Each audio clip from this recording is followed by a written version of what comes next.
बिस्मिल्लाहिर्रहमानिर्रहीम। अस्सलाम वालेकुम स्टूडेंट्स, आई होप आप लोग खैरियत से होंगे। आज हमारा लेक्चर नंबर 3 जो हम स्टार्ट कर रहे हैं, जो कि है इलेक्ट्रिक फील्ड लाइंस। ये आपकी बुक का पेज नंबर 6 है। इसमें टॉपिक है 12.3 इलेक्ट्रिक फील्ड लाइंस। हमने अपने प्रीवियस टॉपिक में इलेक्ट्रिक फील्ड को डिस्कस किया था। तो बेसिकली इलेक्ट्रिक फील्ड को विजुअली किस तरह से रिप्रेजेंट किया जाता है, वो हम इलेक्ट्रिक फील्ड लाइंस की हेल्प से इलेक्ट्रिक फील्ड को विजुअली जो है रिप्रेजेंट करते हैं। और ये आइडिया भी बेसिकली माइकल फैराडे ने ही दिया था। इलेक्ट्रिक फील्ड का आइडिया भी हमने प्रीवियस टॉपिक में पढ़ा था कि माइकल फैराडे ने दिया था कि जहाँ पे भी इलेक्ट्रिक चार्ज होगा उसके इर्द गिर्द जो है वो इलेक्ट्रिक फील्ड पाई जाएगी, उसके इर्द गिर्द के रीजन में। तो किस तरह से इलेक्ट्रिक फील्ड को हम देख सकते हैं, उसको विजुअली रिप्रेजेंट कर सकते हैं, वो हम इलेक्ट्रिक फील्ड लाइंस की हेल्प से कर सकते हैं। और ये आइडिया भी माइकल फैराडे ने ही दिया था। अब आपके पास बेसिकली इलेक्ट्रिक फील्ड लाइंस क्या हैं? एक तरह की मैपिंग है, मैप है। मैप आपको क्या करता है? इंफॉर्मेशन देता है। आपके पास कोई भी मैप है तो वो आपको डिफरेंट प्लेसेस की इंफॉर्मेशन देगा। तो ये भी इलेक्ट्रिक फील्ड लाइंस भी बेसिकली क्या है? एक तरह से मैप है। और ये मैप आपको इंफॉर्मेशन दे रहा होता है कि किस पॉइंट पर इलेक्ट्रिक फील्ड की कितनी स्ट्रेंथ है, उसकी क्या डायरेक्शन है। ठीक है, किसी भी पॉइंट पर आप इलेक्ट्रिक फील्ड की डायरेक्शन और स्ट्रेंथ फाइंड कर सकती हैं with the help of electric field lines. और इन इलेक्ट्रिक फील्ड लाइंस को हम लाइंस ऑफ फोर्स भी कहते हैं। क्यों कहते हैं? क्योंकि ये हमें इंफॉर्मेशन दे रही होती है कि जो इलेक्ट्रिक चार्ज की जो इलेक्ट्रिक फील्ड है वो किसी दूसरे चार्ज पे इलेक्ट्रिक फोर्स किस डायरेक्शन में एक्सर्ट कर रही है। हमने ये पढ़ा था प्रीवियस टॉपिक में कि इलेक्ट्रिक चार्ज जो है उसकी इलेक्ट्रिक फील्ड लाइंस, अगर उस रीजन में कोई और चार्ज आएगा तो वो जो आपका चार्ज है उसकी इलेक्ट्रिक फील्ड लाइंस उस पर फोर्स एक्सर्ट करेंगी। तो इस मुनासबत से हम इन इलेक्ट्रिक फील्ड लाइंस को क्या कहते हैं? लाइंस ऑफ फोर्स भी कहते हैं। अब हम देखते हैं कि हमारे पास अगर एक चार्ज है पॉजिटिव, तो उसकी इलेक्ट्रिक फील्ड लाइंस की डायरेक्शन क्या होगी। उसके लिए अगर आप फिगर अपनी देखें 12.6 ए फिगर, ये आपके पास यहाँ पर नज़र आ रही है। यहाँ पे सेंटर में पॉजिटिव चार्ज है हमारा, और उसके इर्द गिर्द हमने पूरी बाउंड्री पे पॉजिटिव टेस्ट चार्जेस जो है हमने स्प्रेड कर दिए हैं। ये टेस्ट चार्ज आपके पास बहुत स्मॉल होंगे, इनका चार्ज बहुत स्मॉल होगा, और ये पॉजिटिव है सारे इर्द गिर्द। तो हमें पता है कि लाइक चार्जेस क्या करते हैं? रिपेल करते हैं। तो यहाँ पर भी क्या होगा कि जो सेंटर चार्ज की इलेक्ट्रिक फील्ड लाइंस है वो इन बाहर की पॉजिटिव टेस्ट चार्जेस को रिपेल करेंगी। तो रिपेल करेंगी तो इसका मतलब है कि जो सेंटर वाले इलेक्ट्रिक फील्ड लाइंस हैं वो किस डायरेक्शन में जाएंगी? रिपेल करने के लिए उन्हें किस डायरेक्शन में फोर्स लगानी पड़ेगी? आउटवर्ड डायरेक्शन में। तो आप देख सकते हैं ये सब आउटवर्ड डायरेक्शन में इन पे फोर्स लग रही है। तो इसी को अगर हम इस तरह से रिप्रेजेंट कर दें तो फिर हमें पता चलता है कि जो सेंटर का पॉजिटिव चार्ज है उसकी इलेक्ट्रिक फील्ड लाइंस किस डायरेक्शन में जाती हैं? हमेशा आउटवर्ड डायरेक्शन में। और ये हमने इस तरह से एक टेस्ट करके, एक एक्सपेरिमेंट करके ये हमने प्रूव किया। अब यहाँ पर अगर आप, ये तो हमने पॉजिटिव टेस्ट चार्ज की बात कर दी कि इसकी इलेक्ट्रिक फील्ड लाइंस किस डायरेक्शन में जाएंगी? हमेशा आउटवर्ड में। अगर आप यही काम करें अपने नेगेटिव चार्ज के लिए, यहाँ पर आप पॉजिटिव की जगह अंदर नेगेटिव चार्ज रखें, प्लेस करें, लेकिन बाहर आपके पास पॉजिटिव टेस्ट चार्जेस ही मौजूद होंगे।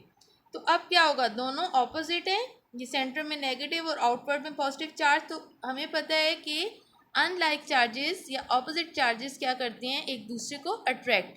तो यहाँ पर बेसिकली अब जो डायरेक्शन होगी इलेक्ट्रिक फील्ड लाइंस की, ये इनवर्ड डायरेक्शन होगी, क्योंकि सेंट्रल चार्ज जो है वो इन टेस्ट चार्जेस को अपनी तरफ अट्रैक्ट कर रहा है, तो वो इनवर्ड डायरेक्शन में फोर्स लगाएगा। तो इससे हमें ये अंदाज़ा हुआ कि नेगेटिव चार्ज की वजह से इलेक्ट्रिक फील्ड लाइंस क्या होती हैं? इनवर्ड डायरेक्शन में मूव करती हैं। तो ये कंसेप्ट आपको क्लियर हो गया? अच्छा, अब हमारे पास यहाँ पर तो 2D यानी 2 डायमेंशनल डायरेक्शन दी हुई है electric field lines, positive charge की वजह से और नेगेटिव चार्ज की वजह से।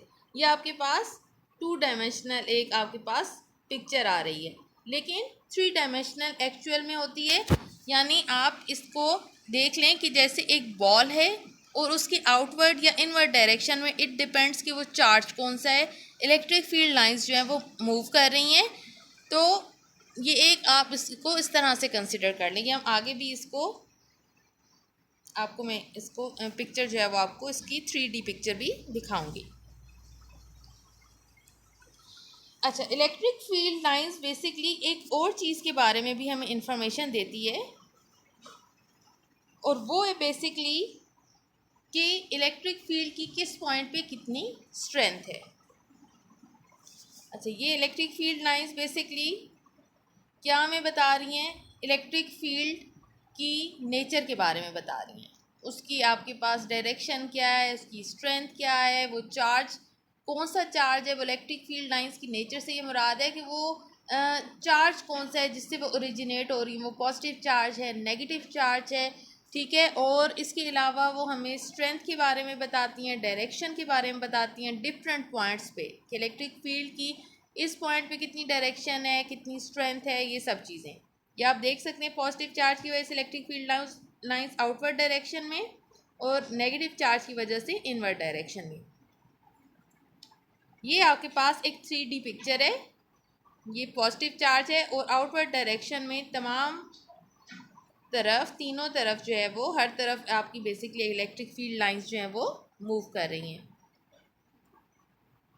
और ये आपके पास एक नेगेटिव चार्ज है, तो इसकी electric field lines inward direction में मूव कर रही हैं। अब ये आपकी बुक का नेक्स्ट पेज है। तो यहाँ पर जब जैसा कि हम बात कर रहे थे कि इलेक्ट्रिक फील्ड लाइंस जो हैं वो आपको एक और चीज़ के बारे में भी इंफॉर्मेशन देती हैं, और वो है इलेक्ट्रिक फील्ड की स्ट्रेंथ के बारे में आपको बताती हैं। जितनी इलेक्ट्रिक फील्ड लाइंस एक दूसरे से करीब होंगी, क्लोज होंगी, वहाँ इतना ही इलेक्ट्रिक फील्ड उस पॉइंट पे स्ट्रॉन्ग होगी, और जितना वो दूर होंगी उतनी ही इलेक्ट्रिक फील्ड जो है वो वीक होगी।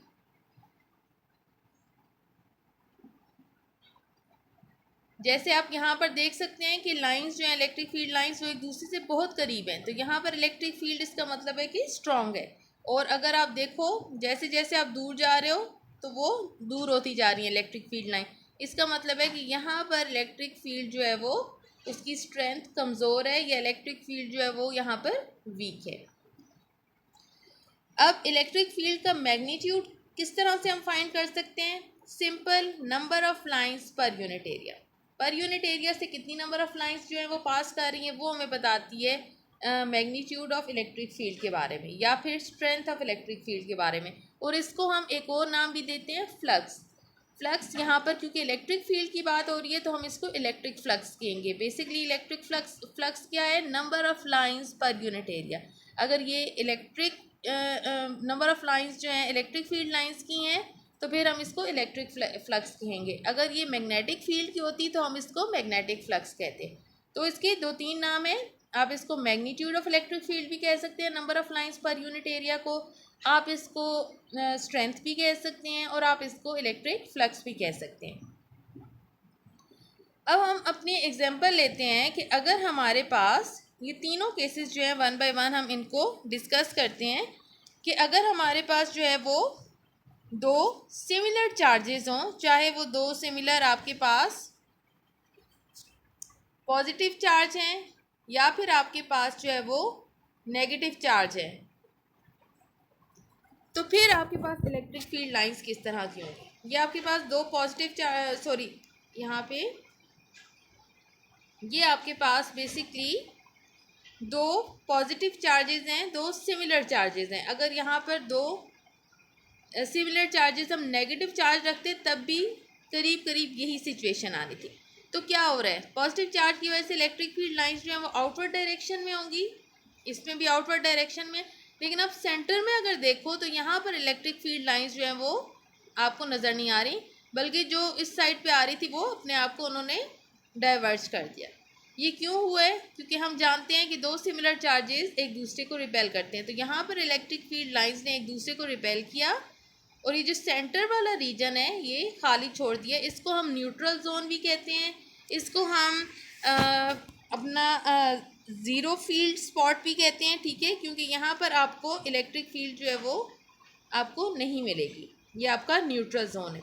अगर यहाँ पे आप दो सिमिलर नेगेटिव चार्जेस रखते तो क्या होता कि ये आउटवर्ड डायरेक्शन जो इलेक्ट्रिक फील्ड लाइंस की है वो इनवर्ड होती, लेकिन सेंट्रल जो स्पॉट है वो आपको फिर भी आपको फील्ड फ्री रीजन मिलता, आपको न्यूट्रल जोन मिलता, क्योंकि दोनों चार्जेस जो है उनकी इलेक्ट्रिक फील्ड लाइन से एक दूसरे को रिपेल करना था। और सेकंड केस हमारे पास क्या है कि जब दो ऑपोजिट चार्जेस होंगे तो फिर आपके पास कुछ इस तरह का आपके पास इलेक्ट्रिक फील्ड लाइंस का मैप आपको मिलेगा कि आपके पास पॉजिटिव चार्जेस से ओरिजिनेट कर रही हैं इलेक्ट्रिक फील्ड लाइंस और नेगेटिव चार्ज में एंड हो रही हैं, टर्मिनेट कर रही हैं। और अगर आप देखो तो इस साइड में इलेक्ट्रिक फील्ड लाइंस बहुत करीब करीब है, तो हमें पता चल रहा है कि यहाँ पर इलेक्ट्रिक फील्ड जो है वो स्ट्रॉन्ग है।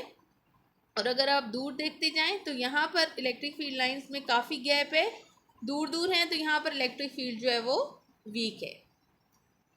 आई होप कि ये दोनों आपको जो मैप हैं ये आपको क्लियर हो गए होंगे।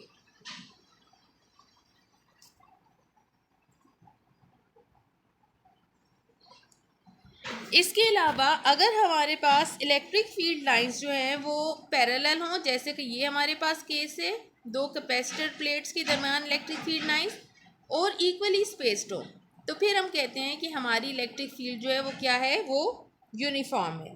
तो ये आपके पास तीन केसेस, ये आपके पास दो सिमिलर चार्जेस, ये दो ऑपोजिट चार्जेस, और ये जब इलेक्ट्रिक फील्ड लाइंस जो हैं वो एक दूसरे के वो पैरेलल भी हैं और इक्वली स्पेस्ड हैं। तो ये आपके यहाँ पर आपकी बुक में आपको समझाने की कोशिश की गई है। इसके बाद किसी भी पॉइंट पे आप इलेक्ट्रिक फील्ड लाइंस की डायरेक्शन भी फाइंड कर सकते हैं। किस तरह से? आप किसी भी पॉइंट पे आप टेंजेंट ड्रॉ करो तो उस पॉइंट पे वो इलेक्ट्रिक फील्ड की डायरेक्शन आपको टेंजेंट की हेल्प से मिल जाएगी। जैसे ये 1, 2 और 3 पॉइंट्स पे टेंजेंट ड्रॉ करके इलेक्ट्रिक फील्ड की डायरेक्शन जो हमने फाइंड कर ली है। अब इन तमाम चीज़ों को समराइज़ किया गया है पॉइंट्स की सूरत में, तो हम इनको वन बाय वन दोबारा रिव्यू कर लेते हैं। नंबर 1 पे वो कह रहे हैं कि इलेक्ट्रिक फील्ड लाइंस जो हैं वो बेसिकली पॉजिटिव चार्ज से ओरिजिनेट करती हैं और नेगेटिव चार्ज पे एंड हो जाती हैं। ये भी हमने सारा डिस्कस किया। सेकेंडली कि अगर आपने किसी भी पॉइंट पे इलेक्ट्रिक फील्ड लाइन की डायरेक्शन को फाइंड करना है, सिंपली उस पॉइंट पे आप टेंजेंट ड्रॉ करो तो आपको इलेक्ट्रिक फील्ड की डायरेक्शन मालूम हो जाएगी। थर्ड, जितनी लाइंस क्लोज होंगी उतनी ही फील्ड स्ट्रांग होगी उस पॉइंट पे, और जहाँ पे इलेक्ट्रिक फील्ड लाइंस दूर दूर होंगी वहाँ पर इलेक्ट्रिक फील्ड वीक होगी। और लास्ट पॉइंट वो ये कह रहे हैं कि कोई किसी भी पॉइंट पे दो इलेक्ट्रिक फील्ड लाइंस एक दूसरे को क्रॉस नहीं करेंगी, क्योंकि अगर ऐसा हुआ तो इसका मतलब है कि उस पॉइंट पे इलेक्ट्रिक फील्ड की एक नहीं बल्कि दो डायरेक्शंस है, जो कि पॉसिबल नहीं है। एक पॉइंट पे एक ही डायरेक्शन हो सकती है इलेक्ट्रिक फील्ड की, दो डायरेक्शंस पॉसिबल नहीं है। तो इसलिए दो इलेक्ट्रिक फील्ड लाइंस कभी भी एक दूसरे को क्रॉस नहीं करेंगी। आप इस पिक्चर को देखें, आपको कोई क्रॉसिंग नहीं नज़र आ रही, आप इस पिक्चर को भी देख लें, आपको तब भी कोई क्रॉसिंग नज़र नहीं आ रही, और अगर आप इस पिक्चर को देखते हैं तब भी। तो ये सब पॉइंट्स जो हैं इन्होंने इस पूरे जो टॉपिक को समराइज़ कर लिया इन 4 पॉइंट्स में। एक दफ़ा फिर देख लें कि इलेक्ट्रिक फील्ड लाइंस जो हैं वो पॉजिटिव चार्ज से अवे मूव करती हैं और नेगेटिव चार्ज के टूवर्ड्स मूव करती हैं, away and this is towards the negative charge. Conservative in nature हैं, अगेन वो start from positive and terminate and negative. और अगर सिर्फ एक ही चार्ज हमारे पास होगा तो इलेक्ट्रिक फील्ड लाइंस उसकी बढ़ती जाएंगी इन्फिनिटी तक। डायरेक्शन इलेक्ट्रिक फील्ड की किस तरह हम फाइंड कर सकते हैं? टेंजेंट ड्रॉ करके। इलेक्ट्रिक फील्ड लाइंस, एक और बात, ये इलेक्ट्रिक फील्ड लाइंस जो हैं वो कंडक्टर से पास नहीं कर सकती। ये हम अपने आने वाले टॉपिक्स में इसको अच्छी तरह से इसको हम जो है वो विजुअलाइज करेंगे, इसको हम पढ़ेंगे कि कंडक्टर में से इलेक्ट्रिक फील्ड लाइंस पास नहीं कर सकती, और जितनी नंबर ऑफ लाइंस होंगी उतनी ही स्ट्रेंथ होगी इलेक्ट्रिक फील्ड। जितनी लाइंस क्लोज होंगी उतनी इलेक्ट्रिक फील्ड स्ट्रॉन्ग, जितनी दूर दूर होंगी उतनी इलेक्ट्रिक फील्ड वीक होगी। दो इलेक्ट्रिक फील्ड लाइंस एक दूसरे को इंटरसेक्ट नहीं कर सकती, क्योंकि इसका मतलब है कि वहाँ पर एक नहीं बल्कि एक से ज़्यादा डायरेक्शंस हैं या दो डायरेक्शंस हैं, जो कि पॉसिबल नहीं है। और ये सब चीज़ें हमने